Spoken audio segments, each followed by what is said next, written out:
कल हम लोग ये पढ़ लिए थे ना, कल के क्लास में जो है एरविन चारगॉफ का नियम हम लोग पढ़े थे, है ना। एरविन चारगॉफ का नियम जो है एक ही चीज़ बताता है कि किसी भी डीएनए में ए और जी का अनुपात जो है वो टी और सी के अनुपात के क्या होता है, बराबर होता है। इससे न्यूमेरिकल क्वेश्चन बताए थे कि आता है, न्यूमेरिकल क्वेश्चन एक पूछा जाता है, तो वो हम लोग बना लेंगे ना। बहुत ज़्यादा इजी है या टफ है? बहुत इजी है, ठीक है। समझने के बाद जो है सब कुछ इजी लगेगा, नहीं समझेंगे कुछ भी इजी नहीं लगेगा। तो देखिए कल हम लोग जो है आखिरी टॉपिक पढ़े हुए थे, क्या चीज़, डीएनए का प्रतिकृतिकरण, रेप्लिकेशन ऑफ डीएनए, ठीक है। डीएनए रेप्लिकेशन किसको कहते हैं बताएं?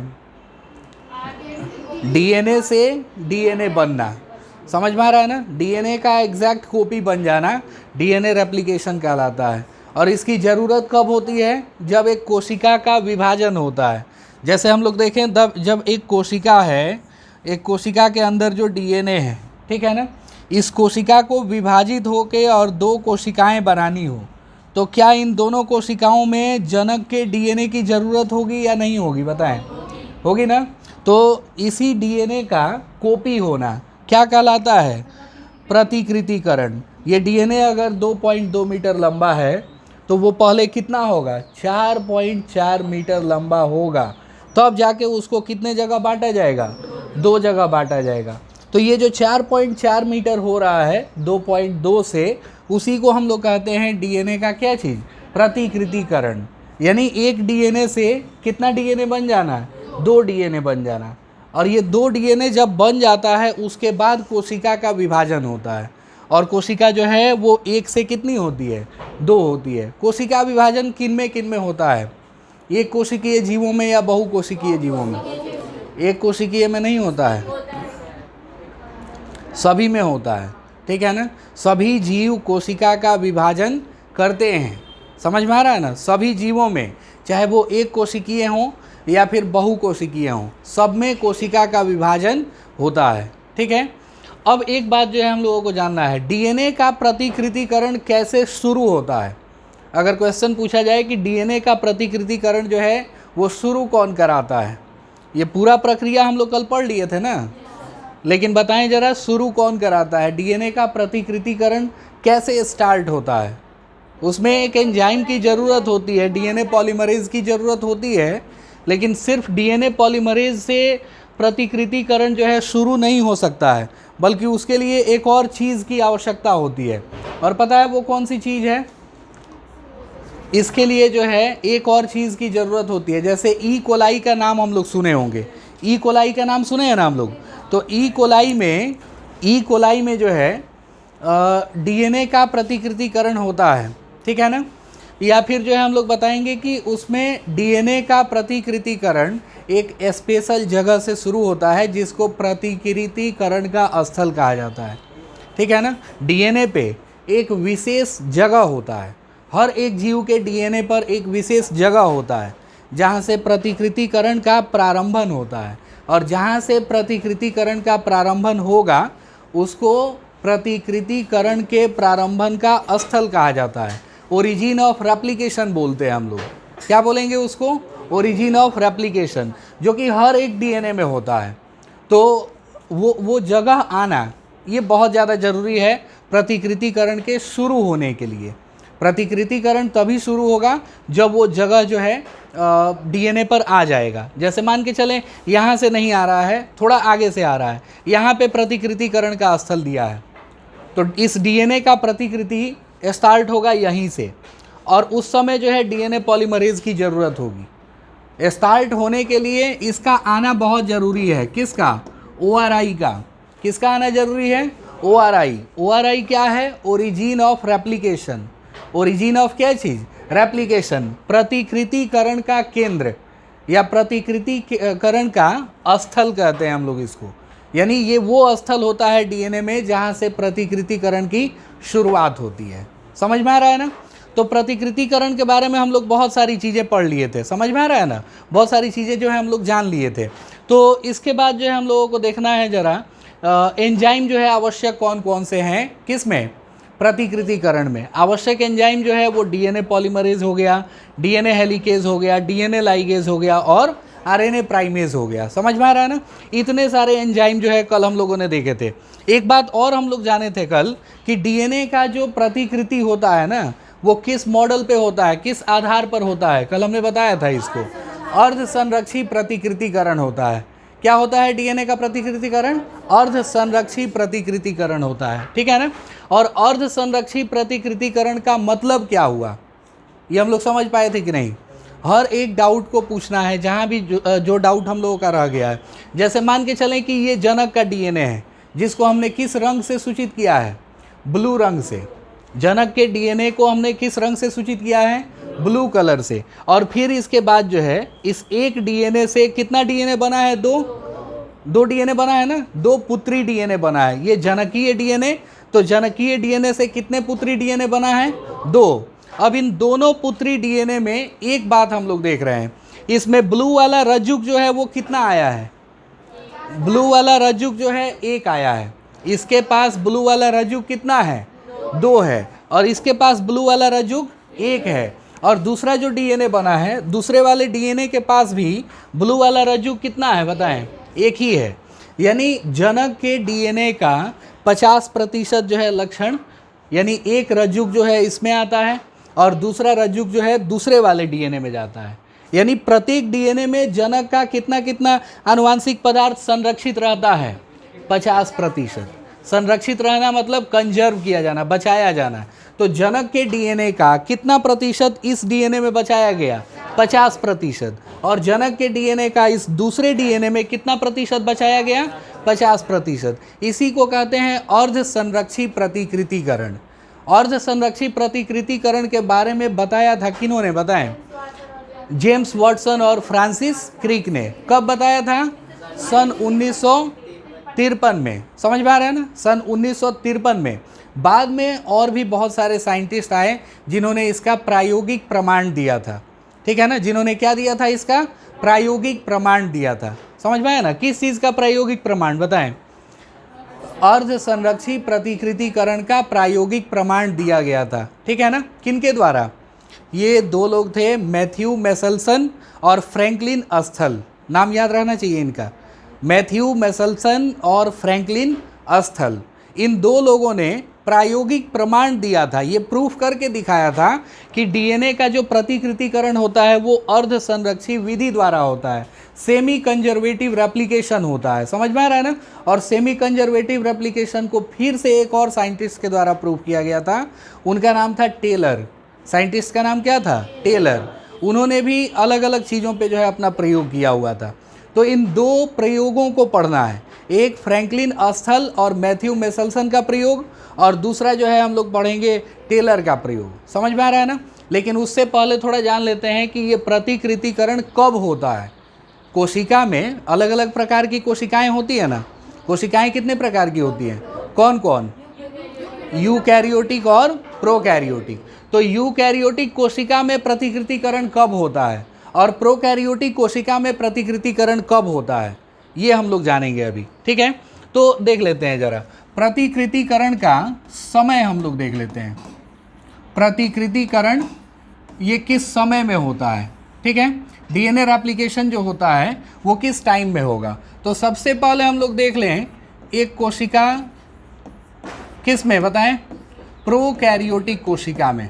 किस कोशिका में देखेंगे? प्रोकैरियोटिक कोशिका में देखेंगे हम लोग प्रतिकृतिकरण कब होता है, प्रोकैरियोटिक कोशिका में। और फिर बाद में हम लोग देखेंगे किस में? यूकैरियोटिक कोशिका में, ठीक है ना? यूकैरियोटिक कोशिका में। कल हमने बताया था कि डीएनए पॉलीमरेज के काम करने का स्पीड कितना होता है, बताएं जरा। डीएनए पॉलीमरेज के काम करने का स्पीड 2000 बेस पेयर पर सेकेंड। 1 सेकेंड में कितना जोड़ता है वो? 2000 बेस पेयर को जोड़ता है, ठीक है? तो देखें हम लोग प्रोकैरियोटिक कोशिका, एक उदाहरण जो है हम लोग ले लेते हैं प्रोकैरियोटिक कोशिका का। नाम है उसका क्या चीज़ बताएं? E coli. क्या नाम है उसका? E coli. ई कोलाई के बारे में हम लोग जानते हैं ना, इसेरिचिया कोलाई कहते हैं।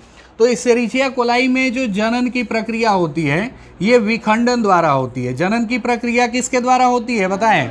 विखंडन के द्वारा होती है। जनन की प्रक्रिया किसके द्वारा होगी? विखंडन के द्वारा होगी।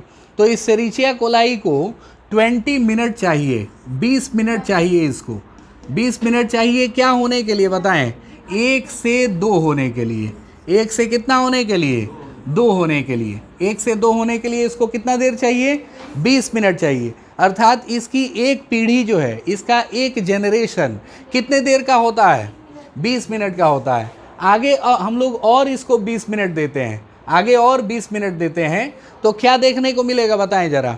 आगे 20 मिनट में जो है ये 2 से अब कितना हो जाएगा? 4 हो जाएगा। 2 से कितना हो जाएगा? 4 हो जाएगा। समझ में आ रहा है ना? 2 से कितना हो जाएगा? 4 हो जाएगा। तो आखिर ये 2 से 4 होने में कौन कौन सी विधि कर रहा है 20 मिनट के अंदर? यहाँ देखें, यहाँ तक आते आते कितना मिनट हो गया है? 40 मिनट। ठीक है ना? इसका दूसरा पीढ़ी जो है हम लोगों को कब दिखेगा? 40 मिनट के बाद दिखेगा। ठीक है, 40 मिनट के बाद दिखेगा। पहला पीढ़ी जो है वो 20 मिनट के बाद, और दूसरा पीढ़ी कब? 40 मिनट के बाद दिखेगा। ठीक है ना? तो इस तरीके से प्रोकैरियोटिक कोशिकाएं जो है वो जनन करती हैं। लेकिन ये जो 20 मिनट का समय होता है, इस 20 मिनट के समय को हम लोग 2 जगह बांटते हैं। 20 मिनट के समय को हम लोग कितना जगह बांट देते हैं? 2 जगह।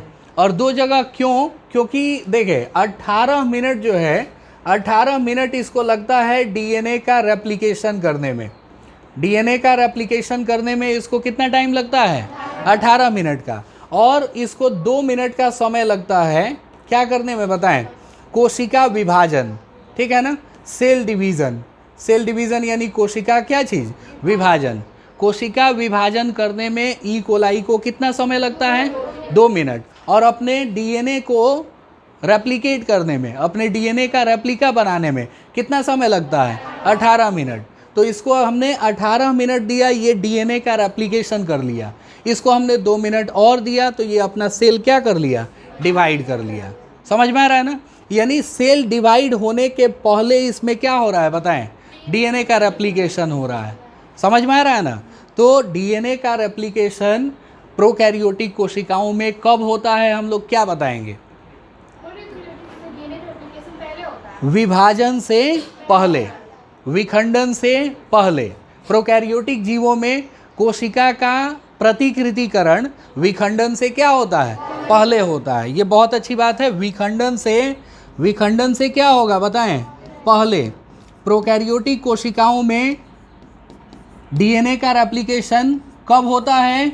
विखंडन से पहले। ठीक है ना? इसको हम लोग कहते हैं प्रायर टू फीजन। क्या कहेंगे इसको? प्रायर टू फीजन कहेंगे हम लोग। क्या कहेंगे? Prior to fission. फीजन का मतलब होता है विखंडन। ठीक है ना? विखंडन हम लोग पढ़े हैं चैप्टर 1 में। द्विविखंडन भी होता है, बहुविखंडन भी होता है, कई प्रकार से होगा। ठीक है ना? तो देखें हम लोग कि विखंडन से ठीक पहले क्या होगा बताएं? विखंडन से ठीक पहले जो है रेप्लिकेशन होता है। किन कोशिकाओं में? प्रोकैरियोटिक कोशिकाओं में। किन कोशिकाओं में? प्रोकैरियोटिक कोशिकाओं में। और फिर इसके बाद हम लोग देखें यूकैरियोटिक कोशिकाएं। यूकैरियोटिक कोशिकाओं में कब होता है? तो यूकैरियोटिक कोशिकाओं में हम लोग जाने कि एक विशेष प्रकार का जीवन चक्र पाया जाता है। क्या पाया जाता है? जीवन चक्र पाया जाता है। ठीक है? तो यूकैरियोटिक कोशिकाएं जो होती हैं, यूकैरियोटिक कोशिकाओं के जीवन की प्रवस्था कितनी होती है? तो याद रखें इसकी 2 मुख्य प्रवस्थाएं होती हैं। कितनी मुख्य प्रवस्थाएं होती हैं? 2। कौन कौन? M phase, I phase. समझ में आया ना? एम फेज हो गया और आई फेज हो गया। क्लास 11th के चैप्टर 10 में ये पढ़ाया गया है। समझ में आया ना? तो एम फेज हो गया और एक कौन होता है? आई फेज होता है। एम फेज को जो है 5 भागों में हम लोग बांटते हैं। PMAT, prophase, metaphase, anaphase, telophase. और फिर 5वां होता है साइटोकाइनेसिस। साइटोकाइनेसिस मतलब कोशिका विभाजन। कोशिका का 2 भाग में क्या होना? बंट जाना। जबकि ये जो आई फेज है, आई फेज को हम लोग बांटते हैं 3 जगह। आई फेज को कितने जगह बांटते हैं? 3 जगह। कौन कौन? G1, S और G2। समझ में आ रहा है ना? G1 हो गया, S हो गया और कौन हो गया? G2 हो गया। तो कितने भाग में हम लोग आई को बांटे हैं बताएं? आई को जो है 3 प्रवस्थाओं में बांटा गया है। ठीक है ना? 3 प्रवस्थाओं में बांटा गया है आई को। और एम को जो है 5 भागों में बांटा गया होता है। तो खैर हमें यहाँ ये समझना है ना कि यूकैरियोटिक कोशिकाओं में डीएनए का प्रतिकृतिकरण कब होता है, डीएनए का प्रतिकृतिकरण कब होता है, किस अवस्था में होता है। तो हम लोग याद रखें इस एस प्रवस्था को, एस का मतलब होता है यहाँ पे सिंथेसिस, एस का मतलब क्या होता है, सिंथेसिस होता है। तो सिंथेसिस अवस्था में डीएनए जो है वो क्या करता है बताएं, रेप्लिकेट करता है। डीएनए का रेप्लिकेशन यूकैरियोटिक कोशिकाओं में किस अवस्था में होगा, एस फेज में। एस फेज में यूकैरियोटिक कोशिकाओं में डीएनए का क्या होता है, रेप्लिकेशन होता है। समझ में आ रहा है ना। ये G1 और G2 जो है वो एक तरह से विराम की अवस्था है, इसको गैप 1 और इसको गैप 2 बोलते हैं। ये कोशिका जो है मतलब इस अवस्था में रेस्ट करती है, ठीक है ना। सेल जो है वो इस अवस्था में क्या करती है, रेस्ट करती है। जैसे अगर ईस्ट की कोशिका ले लें तो ईस्ट की कोशिका में ये चक्र जो है 90 मिनट का होता है। ईस्ट जो है वो यूकैरियोटिक कोशिका है और ईस्ट की कोशिका में ये पूरा चक्र जो है कितने मिनट का होता है, 90 मिनट का होता है। समझ में आ रहा है ना। जलेबी वगैरह बनाया जाता है ना, जलेबी भारत की राष्ट्रीय मिठाई, इंडियन है या विदेशी है, विदेशी है। समझ में आ रहा है ना। विदेशी लोग आए इंडिया में, पारसी लोग थे, वो नाश्ता वगैरह में ना जलेबी का यूज़ करते थे, ठीक है। जापानीज लोग ढूंढ रहे हैं क्या चीज़, कि जलेबी में रस कैसे गया समोसा में आलू कैसे गया, ठीक है। तो देखें हम लोग जलेबी जो है वो बनाने के लिए जिस आटे का इस्तेमाल किया जाता है, उस आटे को तुरंत जो है बना के तुरंत जलेबी बना देते हैं क्या हम लोग, उसको थोड़ी देर तक छोड़ा जाता है। और जितना ज़्यादा देर तक छोड़ेंगे जलेबी उतना ही क्या होगा, मुलायम होता है ना। तो होता क्या है कि जलेबी जितना मुलायम होगा उसका कारण यही है कि ईस्ट जो है उसमें रेप्लिकेट करता है। ईस्ट की कोशिका जो है, जो खाने वाला सोडा हम लोग मिलाए होते हैं, वो अपनी कोशिकाओं की संख्या को बढ़ाता है और जितनी कोशिकाओं की संख्या बढ़ाएगा उतना ही जलेबी जो है और मुलायम होता है। समझ में आया ना। तो उसको एक जनरेशन बिताने के लिए कम से कम 90 मिनट चाहिए, यानी उस आटे को हमें कम से कम कितने देर तक छोड़ना होगा, 1.5 घंटे तक। समझ में आया ना, 1.5 घंटे तक जो है छोड़ना होगा। तो इस अवस्था में डीएनए का क्या होता है, रेप्लिकेशन होता है। पूछा जाएगा कि मनुष्यों की कोशिका में ये अवस्था कितने देर की होती है, मनुष्यों की कोशिका में ये अवस्था कितने देर की होती है, पूरी अवस्था। तो ये 24 घंटे की होती है। मनुष्यों की कोशिका विभाजित होने में कितना समय लेती है, 24 घंटे। 24 घंटे में ये चक्र जो है पूरा होता है। किन कोशिकाओं में बताएं, मनुष्यों की कोशिकाओं में। समझ में आ गया ना। तो प्रतिकृतिकरण कब होता है इसमें कोई डाउट नहीं रहा। यूकैरियोटिक और प्रोकैरियोटिक दोनों कोशिकाओं में कब कब होगा ये हम लोग जान गए। समझ में आ रहा है ना। अब चलते हैं हम लोग प्रायोगिक प्रमाण पढ़ने, ठीक है। किसका प्रायोगिक प्रमाण, नहीं अर्ध संरक्षी, पहले टेलर का नहीं पढ़ेंगे, पहले एक और लोग थे, अर्ध संरक्षी प्रतिकृतिकरण। अर्ध संरक्षी प्रतिकृतिकरण का क्या चीज, प्रायोगिक प्रमाण, ठीक है ना।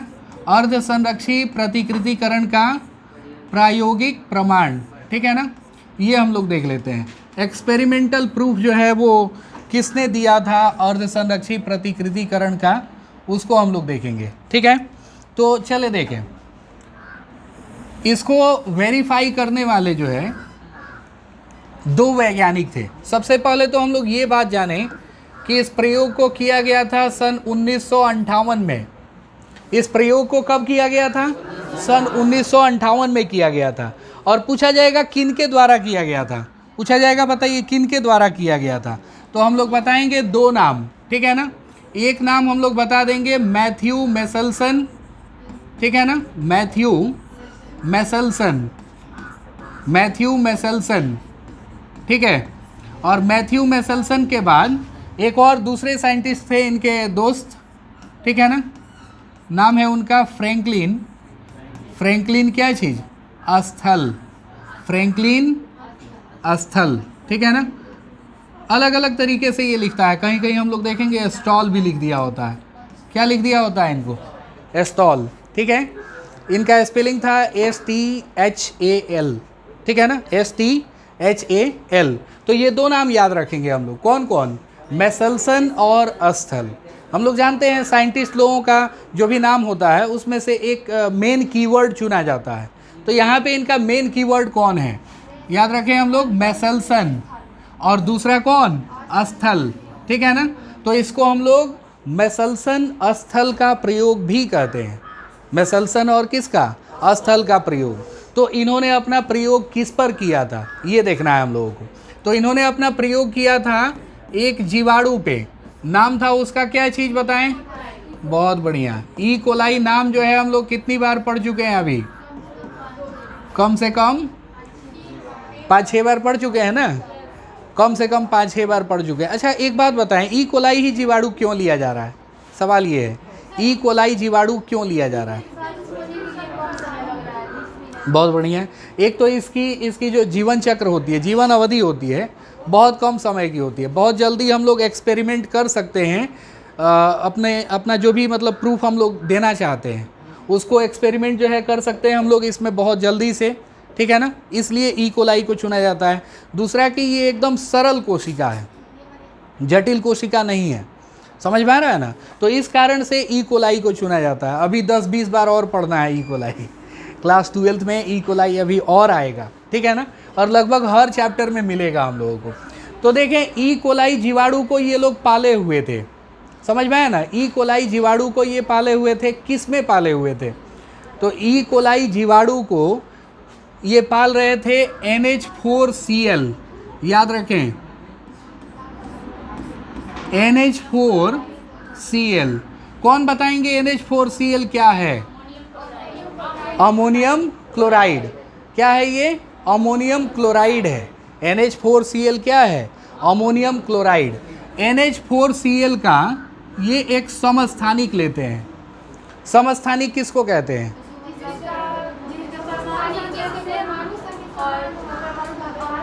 परमाणु संख्या समान और परमाणु भार अलग अलग। परमाणु भार क्या होना चाहिए, अलग अलग होना चाहिए, और परमाणु संख्या क्या होनी चाहिए, एक समान होनी चाहिए। उनको हम लोग कहते हैं समस्थानिक। तो ये ना समस्थानिकों का प्रयोग किए थे, समस्थानिकों का प्रयोग इसलिए किए थे कि वो चीज़ अगले पीढ़ी में देखने को मिल रहा है या नहीं मिल रहा है, ये जानने के लिए जो है इन्होंने एक्सपेरिमेंट किया था। तो चले देखें इनके प्रयोग में क्या क्या मतलब खास बातें थी। तो सबसे पहले हम लोग देखें, सबसे पहले जो है इन्होंने जनक को लिया, किसको चुना बताएं, जनक को, ठीक है।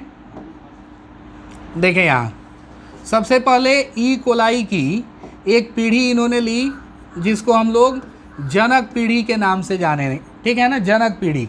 तो जनक पीढ़ी में एक डीएनए था, ठीक है, जनक पीढ़ी में एक डीएनए था, और उस डीएनए को इन्होंने ट्रीट किया, पता है किससे ट्रीट किया, 15N, N15 हम लोग कह लें या 15N कह लें, यानी इसमें दोनों के दोनों डीएनए जो है, दोनों के दोनों डीएनए को उपचारित किया गया था। किससे उपचारित किया गया था बताएं जरा, N15 से। किससे उपचारित किया गया था, N15, नाइट्रोजन का जो है 15 अणु भार वाला समस्थानिक, ठीक है ना, N15 समस्थानिक से ट्रीट किया गया था इस जनक के डीएनए को। अब हम लोग बताएं जरा, ये अपना डीएनए रेप्लिकेट करने में कितना टाइम लेता है, कितना टाइम लेता है अपना डीएनए प्रतिकृतिकरण करने में ई कोलाई, 20 मिनट, 20 मिनट या 18 मिनट, और एक पीढ़ी इसकी कितने देर की होती है, 20 मिनट की होती है। तो चले हम लोग 20 मिनट दिए इसको, कितना मिनट दिए हम लोग, इसको हमने 20 मिनट दे दिया। कितना टाइम दिया हमने, 20 मिनट। 20 मिनट में अब ये अपना नंबर जो है क्या कर लेगा, 1 से कितना कर लेगा, 2 कर लेगा। तो 1 से 2 करेगा, यहीं पे खास बात है, सबसे ज़्यादा खास बात ध्यान देने वाली यही है। 1 से जब ये 2 होगा, 1 से जब ये 2 होगा, डीएनए जो है 2 करेगा, तो उस 2 डीएनए में हम लोगों को कौन कौन सी चीज़ें देखने को मिल रही हैं ये देखना ज़रूरी है। देखें ज़रा, यहाँ पे जो है 2 डीएनए बन गया ना, 2 डीएनए बन गया यहाँ पे। तो इन दोनों डीएनए में हम लोगों को एक जो दिख रहा है ना पीला वाला भाग, वो N14 है, यानी नाइट्रोजन का हल्का वाला समस्थानिक है, और ये जो है ये भी N14 हो गया। और एक और जो होगा वो भारी वाला समस्थानिक हो गया N15, और N कितना 15। ये कलर पे विशेष ध्यान देंगे हम लोग, कलर पे विशेष ध्यान देंगे। इस जनक के डीएनए का कितना कितना रज्जुक जो है अगली पीढ़ी के दोनों डीएनए में गया, एक एक रज्जुक, यानी कितना कितना परसेंट जा रहा है बताएं, 50-50%। जनक का जो भी लक्षण है, जनक के डीएनए का जो भी भाग है, उसका कितना प्रतिशत इस वाले जीव में संरक्षित हुआ, 50%। इस वाले जीव में कितना प्रतिशत संरक्षित हुआ, 50%। समझ में आ रहा है ना। तो इसके बाद जरा देखें हम लोग, इसके बाद जो है हम लोग देखते हैं, इसको हम लोग ना 20 मिनट और देते हैं। 20 मिनट और देंगे तो टोटल इसके पास कितना मिनट हो गया, 40 मिनट हो गया। यानी अब इसकी दूसरी पीढ़ी का परीक्षण करेंगे, इसकी दूसरी पीढ़ी का परीक्षण हम लोग करेंगे। दूसरी पीढ़ी का परीक्षण, ये जो हम लोगों को दिख रहा है पहली पीढ़ी, और ये जो हम लोगों को दिख रहा है अब ये दूसरी पीढ़ी होगी, ठीक है ना। इसमें हम लोग लिख लेंगे जेनरेशन कौन, हाँ बहुत बढ़िया, फर्स्ट जनरेशन, और इसमें हम लोग लिख लेंगे जेनरेशन कौन, सेकेंड। तो सेकेंड जनरेशन में क्या देखने को मिला, अब ये देखना जरूरी है, ठीक है ना। इस डीएनए का रेप्लिकेशन होगा और इस डीएनए का भी रेप्लिकेशन होगा, दोनों का प्रतिकृतिकरण होगा। तो इस डीएनए में कौन कौन से रज्जुक हैं बताएं हम लोग, एक N15 है और एक N14 है। जरा देखें, एक N14 जाएगा, ये वाइट कलर से हम लोग किसको दिखाएं, N15 कर लेते हैं। और इसमें भी एक वाइट कलर वाला है ना, तो वो भी हम लोग बना लेते हैं। ये कौन सा हो गया बताएं, N15 हो गया। कौन सा हो गया, N15। अब एक जो हम लोगों को बनाना है वो किस कलर वाला बनाना है, येलो कलर वाला, येलो कलर वाला बनाना है ना। तो एक और हम लोग बना लेते हैं येलो कलर वाला डीएनए, और एक और हम लोग बना लेते हैं येलो कलर वाला डीएनए। ये कौन सा हो गया बताएं, N14 वाला, ठीक है ना, N14 वाला। और ये 14-15 कैसे चेक कर लिए वो लोग पता है, ये जो है सांद्रता नहीं, घनत्व प्रवणता के आधार पर इसको जांचा गया। मतलब इसके घनत्व को चेक किया गया। किस में चेक किया गया आगे बताएंगे, लेकिन अभी पहले यहाँ ध्यान दें हम लोग। अब इसका जो है रज्जुक बनाने की बारी है, इसके रज्जुक बनाने की बारी है। तो इसका जो रज्जुक बनेगा यहाँ पे कॉम्प्लीमेंट्री स्ट्रैंड जो बनेगा वो बनेगा कौन सा वाला बताएं हम लोग, N14 वाला। N15 हो गया, N15 नहीं बनेगा, इसको हम लोग ख़त्म करते हैं, दूसरा डीएनए हम लोग बना लेते हैं, ठीक है ना। दूसरा डीएनए हम लोग बना लेते हैं, ये बनेगा कौन सा वाला बताएं जरा, N14 वाला, ठीक है ना। यहाँ लिख देते हैं ये N14 वाला है। इसके पास भी जो नया स्ट्रैंड बनेगा, नया स्ट्रैंड जो बनेगा ये N14 वाला बनेगा। कौन सा बनेगा, N14। और इसके पास जो बनेगा नया वाला स्ट्रैंड वो भी N14 वाला बनेगा। समझ में आ रहा है ना। और इसके पास जो बनेगा नया वाला स्ट्रैंड वो भी कौन सा होगा बताएं, N14 वाला होगा। समझ में आया ना। इसमें से ये एक तरह से पेरेंटल डीएनए हो गया, और इसमें दो तरह के स्ट्रैंड हैं। इस डीएनए को हम लोग हाइब्रिड डीएनए कहेंगे। इस डीएनए को हम लोग कौन सा डीएनए कहेंगे, हाइब्रिड डीएनए। क्यों हाइब्रिड डीएनए कहेंगे बताएं, क्योंकि इसके पास एक रज्जुक जो है वो N15 वाला है और एक रज्जुक किसका है, N14 वाला है। दो तरह के रज्जुक हैं इसके पास, तो इसलिए इसको हाइब्रिड डीएनए कहेंगे। इसमें हाइब्रिड डीएनए है क्या, है, बिल्कुल है। यहाँ पे हाइब्रिड डीएनए देख रहे हैं हम लोग, और ये भी देख रहे हैं, ये भी क्या है, हाइब्रिड डीएनए है। तो हाइब्रिड डीएनए दो होते हैं। हाइब्रिड डीएनए जो है दो मिले हम लोगों को दूसरे जनरेशन में, दूसरी पीढ़ी में। और दो जो डीएनए मिले हैं हम लोगों को वो कौन से डीएनए मिले हैं, N14 वाले डीएनए मिले हैं। ये जो हम लोगों को डीएनए मिला है ये कौन सा वाला है, N14 वाला है, ठीक है। अब सवाल है कि इसको आखिर जांचा कैसे गया, मतलब कौन सा भारी है कौन सा हल्का है। तो इन्होंने प्रयोग किया था किसका, घनत्व प्रवणता का, घनत्व प्रवणता का उपयोग किया था इन्होंने। किसका प्रयोग किया था, घनत्व प्रवणता। यानी इनका डेंसिटी चेक कर रहे थे, ये डेंसिटी ग्रेडियंट चेक किए, और डेंसिटी ग्रेडियंट चेक करने के लिए ये अपने प्रयोग में लिए थे CaCl। कौन बताएंगे CaCl क्या है? CaCl क्या है? CaCl सीजियम क्लोराइड है। CaCl क्या है? Caesium chloride. पूछा जाएगा कहाँ रहता है लो, तो कहेगा लो धरती पे कि गोपालगंज में। क्या है ये? CaCl। समझ में आ रहा है ना? सांद्रता प्रवणता को सीजियम क्लोराइड से जांच किया जाता है। सांद्रता घनत्व प्रवणता, सॉरी सांद्रता प्रवणता नहीं, घनत्व प्रवणता, यानी इन दोनों के घनत्व की जांच किससे की गई थी? सीजियम क्लोराइड से की गई थी। इसके लिए देखें किया क्या गया। जब परख नली में जो है लिया गया था किसको? ये देखें, ये भारी वाला डीएनए है या हल्का वाला? कौन भारी होगा, N14 या N15? N15 भारी समस्थानिक है, ठीक है ना। और भारी चीज़ें जो है वो ऊपर होती हैं या नीचे होती हैं? भारी चीज़ें जो है ऊपर होती हैं। बर्फ और पानी दोनों में भारी कौन है? बर्फ और पानी दोनों में भारी कौन है? बर्फ भारी है, नीचे डूब जाता है। कौन भारी है? पानी भारी है, बर्फ भारी है। तो बहुत गड़बड़ है, साइंस में ये हाल रहा तो एकदम जो है स्थिति जो है गड़बड़ होने वाली है। बर्फ़ जो है वो हल्की होती है, समझ में आ रहा है ना, इसलिए पानी के ऊपर तैरती है। बर्फ़ जो है वो क्या होती है? हल्की होती है। जल से हल्की होती है कौन? बर्फ़। जल जो है वो क्या है? भारी होता है। तो कहने का मतलब है कि हल्की चीज़ें कहाँ होती हैं? ऊपर, और भारी चीज़ें कहाँ होती हैं? नीचे होती हैं। तो यहाँ हम लोगों को देखना है, यहाँ पे ये N15 वाला डीएनए है। तो N15 वाला डीएनए जो है, N15 वाला डीएनए ये पता है नीचे बैठ गया। N15 वाला डीएनए जब रखा गया इसको सीजियम क्लोराइड में, तो सीजियम क्लोराइड में रखने के बाद ये नीचे बैठ गया। इससे पता चलता है कि ये N15 है। समझ में आया ना? N15 है, इससे पता चलता है। और दूसरे में देखें, दूसरे में कौन सा डीएनए है बताएं? हाइब्रिड डीएनए है। हाइब्रिड डीएनए है ना। तो हाइब्रिड डीएनए जब रखा गया सीजियम क्लोराइड में, तो सीजियम क्लोराइड में हाइब्रिड डीएनए रखने के बाद ये एक तरह से बीच में आ गया। बीच में, ये ना नीचे गया ना ऊपर गया, ये किधर आ गया?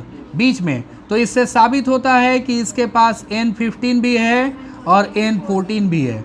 और फिर इसके पास जो है, इसमें जब चेक किया गया, तो इसमें चेक किया गया तो उसके बाद जो है देखा गया कि इसमें कितने तरह के डीएनए हैं बताएं हम लोग? हल्के या भारी? हल्के या भारी बताएं? दोनों हैं। तो भारी वाला तो हम लोग पढ़ लिए हैं, नीचे बैठता है। भारी वाला किधर बैठता है? नीचे बैठ जाता है। तो भारी वाला डीएनए नीचे बैठेगा, यानी जो नीचे बैठा है वो N15 है, और जो ऊपर आके तैर रहा है वो कौन है? N14 है। समझ में आ रहा है ना?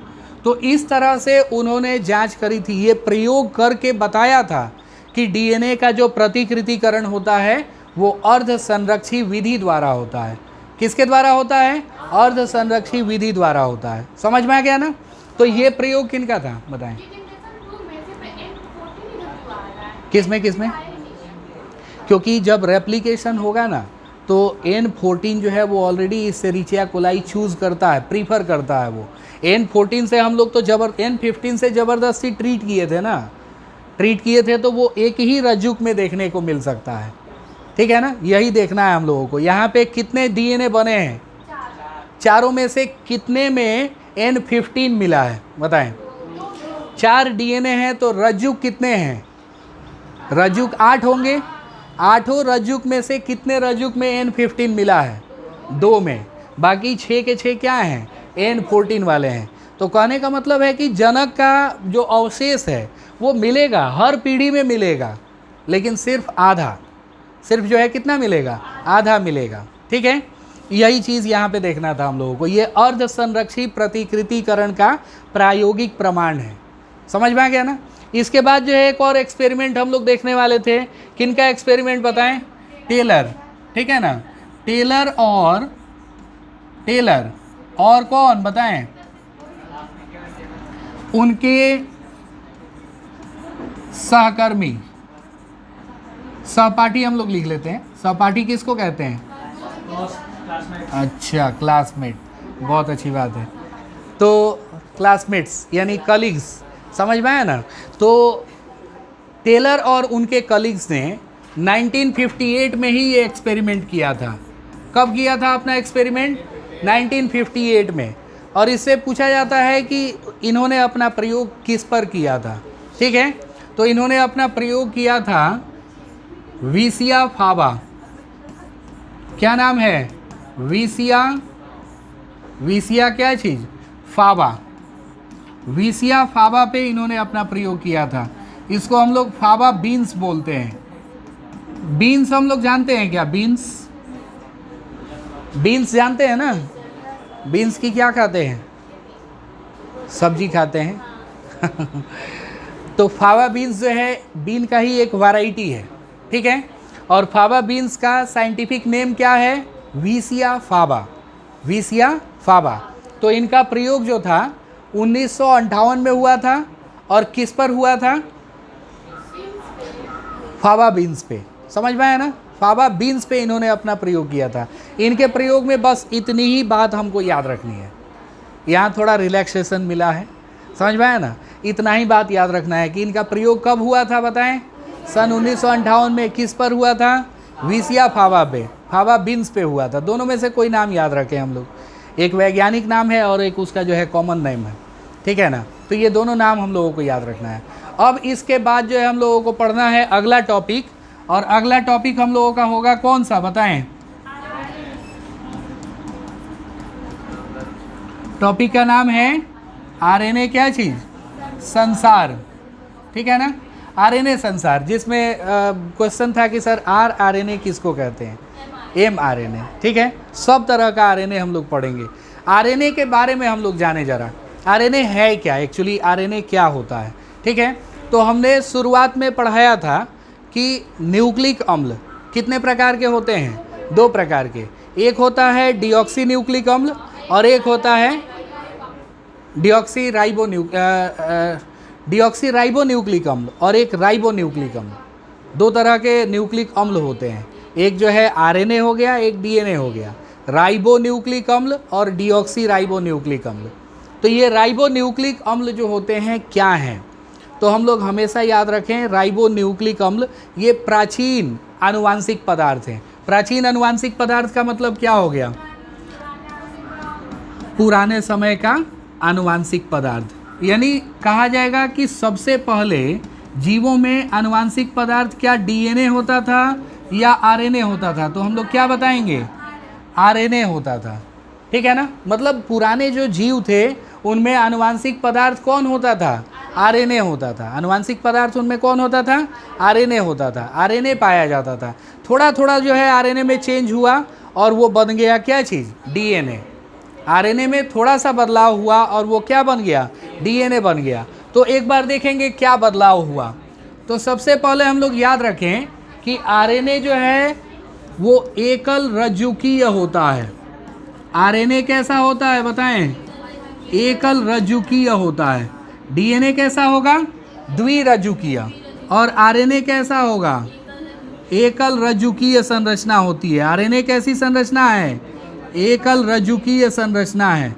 समझ में आया ना? इस तरह से होता है आरएनए। आरएनए में कौन से बेस पेयर पाए जाते हैं बताएं? आरएनए में कौन से बेस पेयर पाए जाते हैं? AUGC पढ़े हैं ना हम लोग? A adenine, U uracil, G guanine, C cytosine. तो ये 4 प्रकार के क्या होते हैं? नाइट्रोजन क्षार होते हैं। किस में? आरएनए में।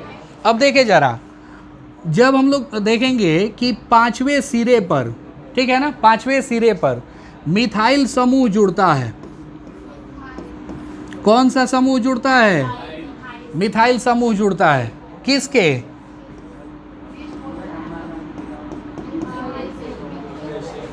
यूरेसिल के। यूरेसिल में 5 मिथाइल जुड़ेगा, वो बन जाएगा क्या चीज़ बताएं? थाइमीन। क्या बन जाएगा वो? थाइमीन बन जाएगा। तो यू में और टी में यही संबंध होता है। यूरेसिल में और थाइमीन में क्या संबंध होता है? कि कि अगर 5 मिथाइल जुड़ेगा यूरेसिल में तब वो क्या बन जाएगा, थाइमिन बन जाएगा। इसी तरह से आरएनए से डीएनए बना होगा। आरएनए जिसके पास यूरेसिल था उसमें केवल जो है मिथाइल जुड़ा होगा 5वें सिरे पर, उसके बाद जो है वो बदल गया होगा किस में, थाइमीन में। और इस तरह से जो विकसित जीव होते हैं उनका आनुवांशिक पदार्थ कौन हो गया, डीएनए हो गया। नहीं तो पहले के जीवों में आनुवांशिक पदार्थ कौन होता था, आरएनए होता था। तो आरएनए के बारे में ये बात हम लोग याद रखें। आरएनए जो है इनको बांटा कितने तरह से गया है, तो अगर हम लोग देखेंगे आरएनए को कितने तरीके से बांटा गया है तो यहाँ हमको पता चलेगा 2 तरह से इनको हम लोग बांट सकते हैं। एक होता है जेनेटिक आरएनए। क्या होता है बताएं, जेनेटिक आरएनए का मतलब क्या हो गया, वो आरएनए जो आनुवांशिक पदार्थ की तरह कार्य करता है, आनुवांशिक पदार्थ की तरह काम करता है। जैसे एचआईवी में हम लोग देखें, ठीक है ना, टीएमबी में देखें, TMB tobacco mosaic virus, HIV हो गया ह्यूमन इम्यूनो डेफिशिएंसी वायरस। तो इन सब में जो है जेनेटिक मटेरियल के रूप में क्या होता है, आरएनए होता है, ठीक है। और दूसरा जो आरएनए होगा ना वो हो जाएगा हम लोगों का नॉन जेनेटिक आरएनए। कौन सा आरएनए बताएं, नॉन जेनेटिक आरएनए। तो नॉन जेनेटिक आरएनए जो होता है ना यही 3 प्रकार का होता है। नॉन जेनेटिक आरएनए कितने प्रकार का होगा, 3 प्रकार का। कौन कौन सा, आरआरएनए, इससे शुरुआत करते हैं, आरआरएनए, एमआरएनए, और एमआरएनए के बाद कौन हो जाएगा, टीआरएनए। कौन सा आरएनए हो जाएगा, टीआरएनए। ये देखें नाम इसका घर पे आराम से सब लोग लिखेंगे। आरआरएनए इसको हम लोग राइबोसोमल आरएनए कहते हैं। क्या कहते हैं इसको, राइबोसोमल आरएनए। राइबोसोम का निर्माण करने के लिए यही उत्तरदायी होते हैं। राइबोसोम का नाम हम लोग सुने हैं ना, जिसको कोशिका का प्रोटीन फैक्ट्री कहा जाता है। तो राइबोसोम का निर्माण करने के लिए कौन उत्तरदायी होते हैं, आरआरएनए। फिर उसके बाद होता है कौन सा, एमआरएनए, मैसेंजर आरएनए इसको बोलते हैं, संदेशवाहक आरएनए। ये नाम सब लोग घर पे लिख लेंगे, ठीक है ना, संदेशवाहक आरएनए। वीडियो में सुन के आराम से लिख लेना है, ठीक है। तो मैसेंजर आरएनए को हम लोग हिंदी में क्या कहेंगे, संदेशवाहक आरएनए। ये वो आरएनए है जो संदेश को ढोता है, ठीक है ना, जनक से उनके संतानों में संदेश को ढोता है, इसलिए इसको हम लोग क्या कहते हैं, मैसेंजर आरएनए कहते हैं। क्या कहेंगे, मैसेंजर आरएनए। और ट्रांसफर आरएनए किसको कहेंगे हम लोग, ये स्थानांतरण आरएनए होता है, ठीक है ना। इसका काम होता है कब पता है, जब प्रोटीन बनाना रहता है। प्रोटीन बनाने के समय अमीनो अम्ल बनाने का काम इसी का है, ट्रांसफर आरएनए का। ये आगे पढ़ाएंगे हम कैसे ये ट्रांसफर आरएनए अपना रोल प्ले करता है। एक कोशिका में सबसे ज़्यादा मात्रा इसकी होती है, 80 से 85% होता है कौन, और ये 5% होता है। और 10 से 15% जो है वो कौन होता है, टीआरएनए होता है, ठीक है ना। इसकी जीवन अवधि सबसे अधिक समय की होती है, इसकी जीवन अवधि 5 मिनट की होती है, और इसकी जीवन अवधि जो है वो लगभग दोनों की जो है बराबर होती है, ठीक है ना। तो सबसे ज़्यादा संख्या कौन से आरएनए की है कोशिका में, आरआरएनए की। उसके बाद जो है किसकी संख्या है, टीआरएनए, और सबसे कम एमआरएनए की संख्या है। इसको आरएमटी के क्रम में ही हम लोग याद करेंगे। आरएमटी के क्रम में क्यों याद करते हैं आगे पता चलेगा जब हम लोग ट्रांसलेशन पढ़ेंगे। आरआरएनए, एमआरएनए और टीआरएनए। आरएनए जो है ना ये एक उत्प्रेरक की तरह भी कार्य करता है, ठीक है ना। आरएनए जो है वो किसकी तरह कार्य करेगा, उत्प्रेरक, कैटलिस्ट बोलते हैं इसको हम लोग। कौन बताएंगे कैटलिस्ट किसको कहते हैं, उत्प्रेरक, हाँ किनको कहते हैं, नहीं उत्प्रेरक वो तो उत्परिवर्तन है, ये केमिस्ट्री में हम लोग चलें, ठीक है। उत्प्रेरक किनको कहते हैं,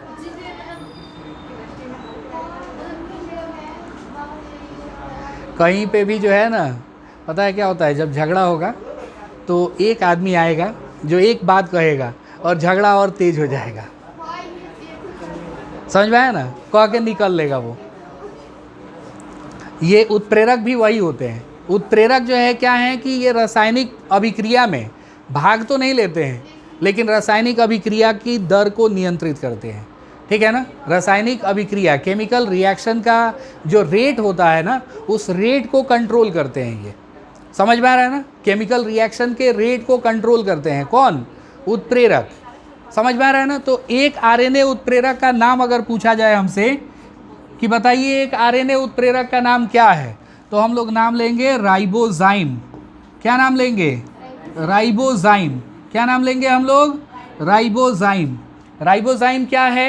ये एक आरएनए उत्प्रेरक है, आरएनए उत्प्रेरक की तरह कार्य करता है। समझ में आ रहा है ना?